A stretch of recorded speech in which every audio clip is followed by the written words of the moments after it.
starting our trip down about 6:20 something. Should I make this video for Grayson and Scarlett? Let them know what the trail looks like that we'd probably be going down. And I think we're coming up on Kolb Seep here. A little Seep Spring.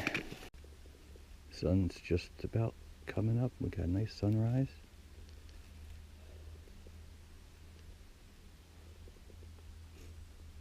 Very quiet, nobody behind us. Yeah, this is Kolb Seep. It's called a Seep Spring. Slowly dripping. One of the landmarks you hit when you're coming back up the Bright Angel Trail. And sometimes this water actually runs right across the trail and freezes. So this can be really slippery here. We're coming up on a big cliff here. See that band? Looks orange right now in the sun. That is Coconino Sandstone. There's the rim up there. That's where we came from, basically. That's where we're going, down there. Where those trees are. That's Indian Garden.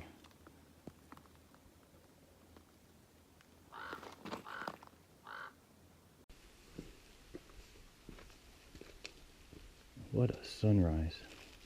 Man. Beautiful.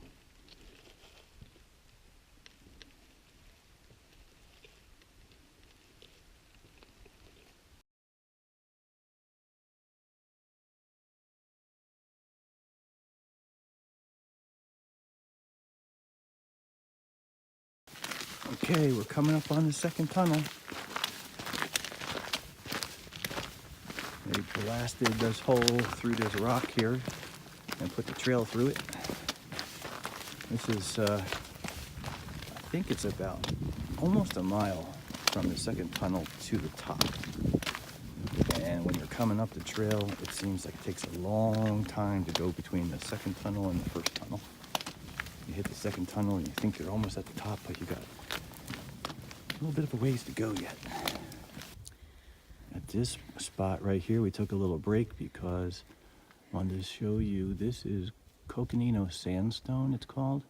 And this is an ancient sand dune, this layer of rock, that became rock with time. And they say you can tell it's a sand dune because of the cross bedding. You see lines in it that go at an angle, and then go at a different angle the other way. It's called cross bedding. That's how they know it was a sand dune.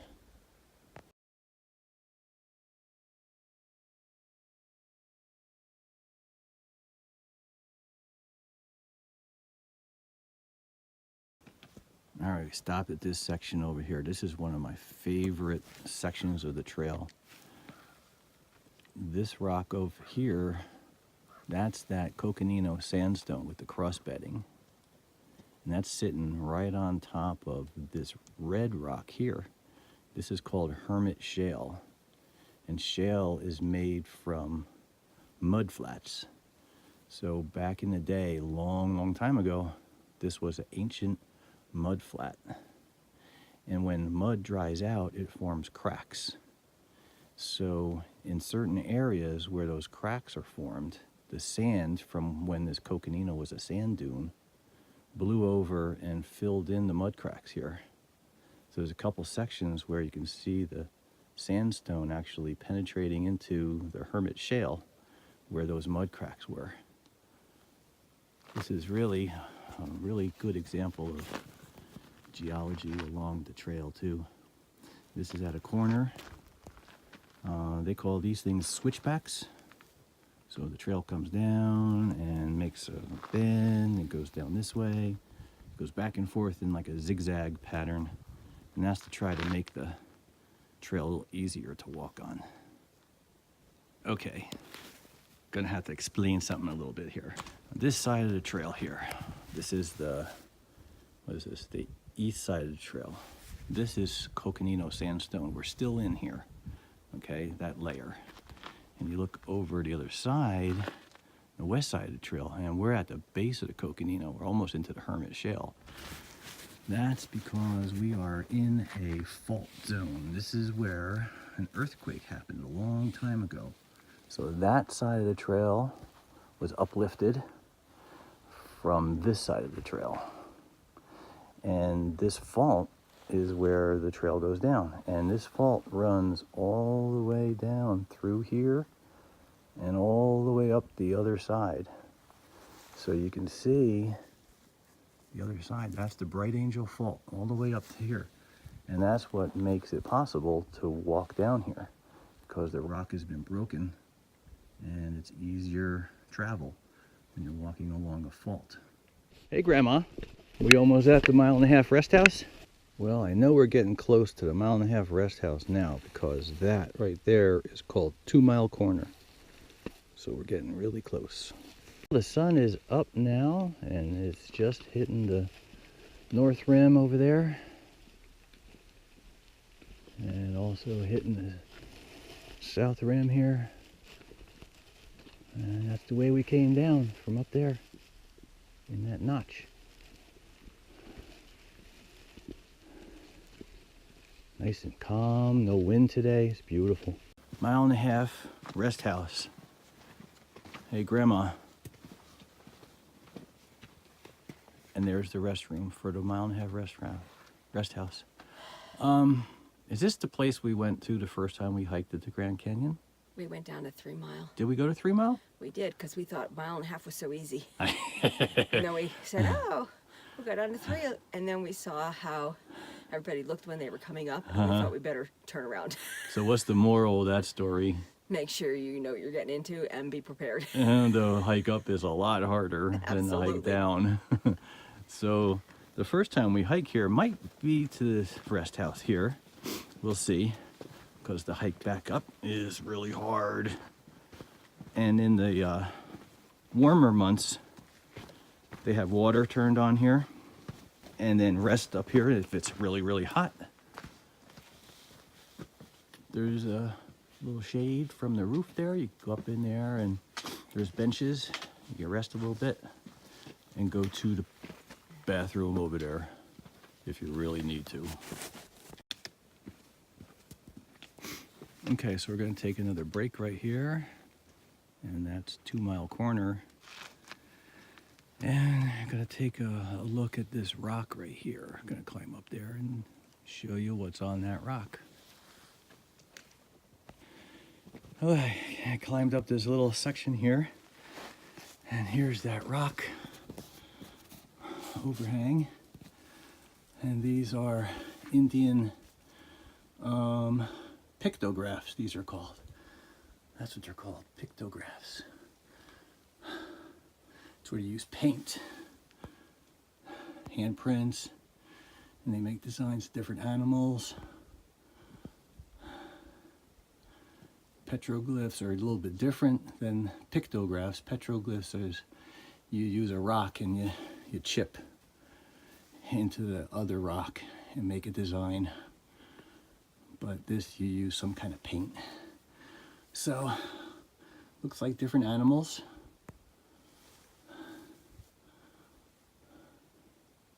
Look like maybe some lizards. There's some handprints. I don't know what that is. Maybe a snake. I don't know.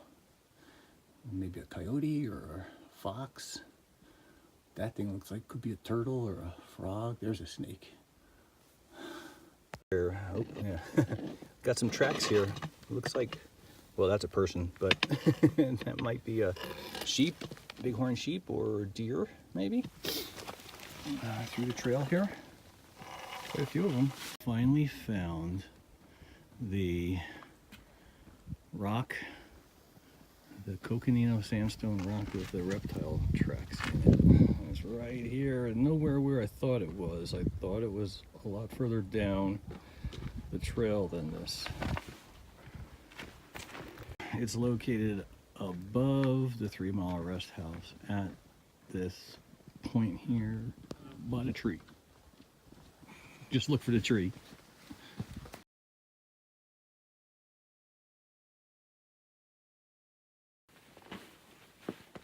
Getting down to 3 Mile Rest House. There it is down there.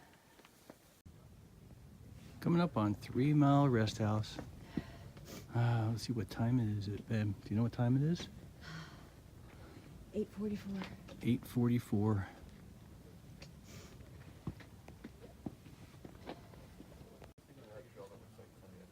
And the 3 Mile Rest House.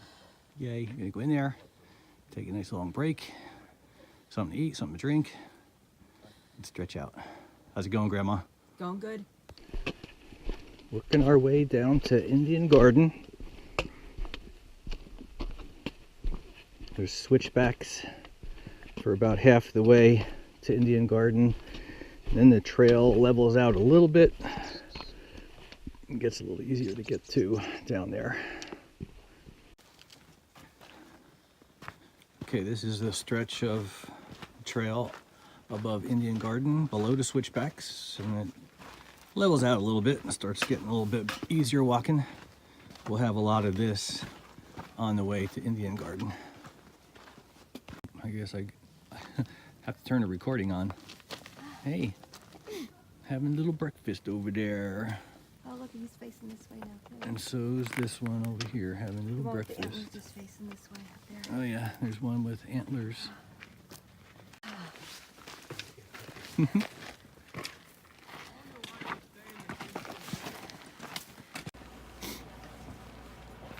Here's the Indian Garden rest area. And water down here. And benches. Take a load off, take a break. And continue on down.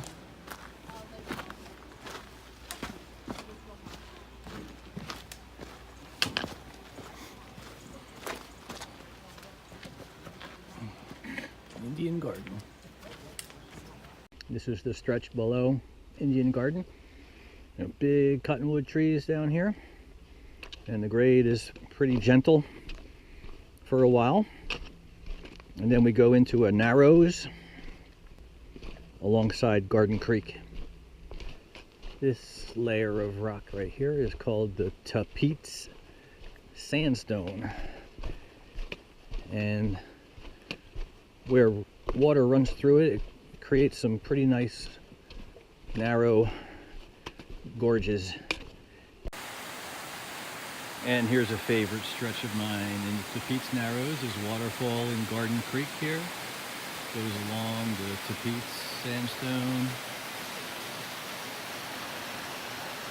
That is the battleship up there. Beautiful area in through here.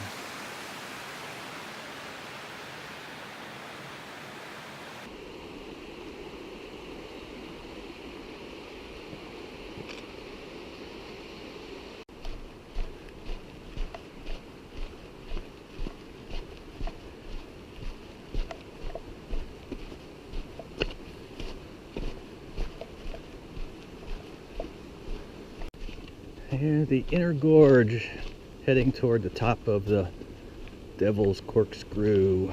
Garden Creek goes down in here and joins up with Pipe Creek a little further down. Okay, this is the first creek crossing. So we just gotta watch the rocks. Okay, here we're coming out of the Narrows, and this is where we first get a open view of the inner canyon. Okay, number 2, right away, right after number 1, number 2. And we got a lot of nice stepping stones here. Oh, this has changed a lot since last time I was here. And there's the Devil's Corkscrew. This section is pretty rough. Pipe Creek comes in down here, meets up with Garden Creek down below a little bit. Devil's Corkscrew is that's a tough one, especially to come up. Not easy to go down either, but down we go. Another creek crossing here. We're at the bottom of the Devil's Corkscrew. Ooh, baby. Crossing Pipe Creek. We'll be crossing it a few more times. It's Columbine Spring. And we're heading down canyon. Got a little ways to go before we hit the river.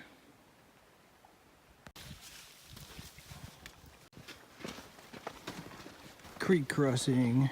Very dry, very dry. Number 5, I think.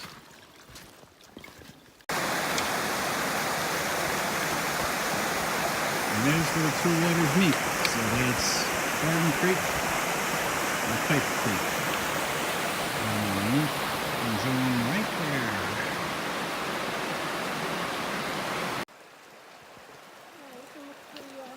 Yeah, this one's got a little bit more water in it. And you got the flow from Garden Creek and Pipe Creek together. So this one's a little more flow. Let's see how we go here.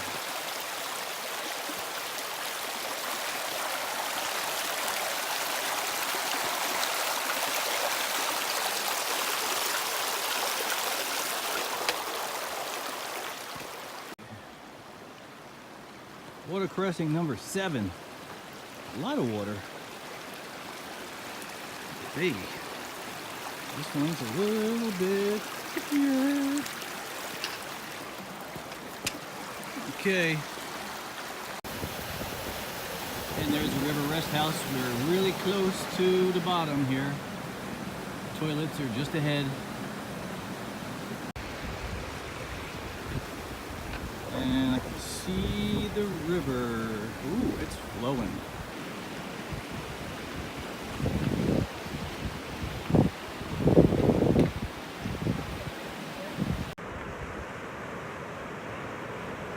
And here's Pike Beach. This is at the bottom of the Bright Angel Trail. So Grandma's bandana in the water, bring it back up to her so she can cool off a little bit. Oh, beautiful beach. There's a little riffle there. Colorado is looking really kind of silty. Brownish green color. Must have had a lot of rain lately. We've got to go up that way toward Silver Bridge and Phantom Ranch.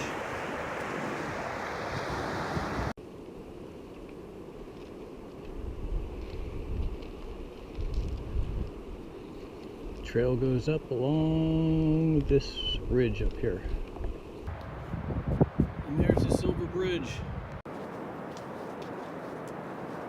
And there's the Silver Bridge. And behind it in the background is the Black Bridge. We'll be going across the Silver Bridge, heading up to Phantom. The Silver Bridge, going across.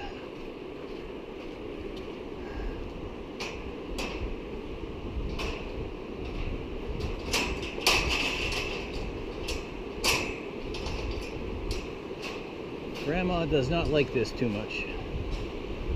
He doesn't like looking through the grate. You can see the water below.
station. There's Ranger Station.